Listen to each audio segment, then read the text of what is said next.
மிளகாய்த்தூள் அப்படின்றது முதல்ல கடையில் வாங்கிட்டு வரக்கூடாது, பேக்கிங் வாங்கிட்டு வரக்கூடாது. நீங்கள் தான் அரைத்து எடுத்துகிட்டு வரணும். முக்கியமான விஷயம் என்ன அப்படின்னு கேட்டிங்கன்னா, இந்த மிளகாய்த்தூளை அரைச்சிட்டு வீட்டு சமையலுக்கு பர்பஸுக்கு யூஸ் பண்ணிவிட்டு அதுலேருந்து எடுத்து வைக்கக்கூடாது. இதை எடுத்து தனியாக வச்சிடணும். 50 கிராம் மிளகாய்த்தூளை எடுத்து தனியாக வச்சிடணும். மீதி இப்போ 1 கிலோ மிளகாய்த்தூள் அரைப்பாங்க, அதில் 50 கிராம் எடுத்து வச்சுப்பாங்க. மீதி இருக்கிற நிறைய மிளகாய்த்தூளை என்ன பண்ணுறது அப்படின்னா, திருவிழா முடிந்த பிறகு நீங்கள் வீட்டுக்கு யூஸ் பண்ணிக்கலாம். அந்த திருவிழா அந்த காரியம் முடிய வேண்டும். இல்லைனா மிக்சியில் கூட அரைச்சிக்கலாம், அதில் எந்த மாற்றமும் கிடையாது.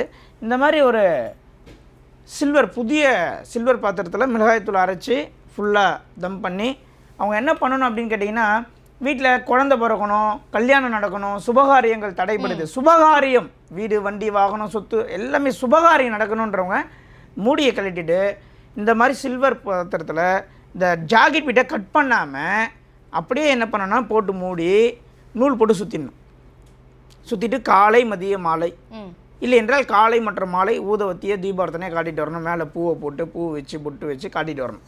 சார் இல்லை சார் நோய் இருக்குது, கணவன் மனைவி பிரச்சனை இருக்குது, டிவோர்ஸ் இருக்குது, வம்பு வழக்கு இருக்குது, வெளியே கொடுத்த பணம் பிரச்சனையாக இருக்குது. வம்பு வழக்கு பிரச்சனை சண்டை சச்சரவுகள் நோய் எதுவாக இருந்தாலும் சிகப்பு கலர் துணியை போட்டு கட்டிடணும்.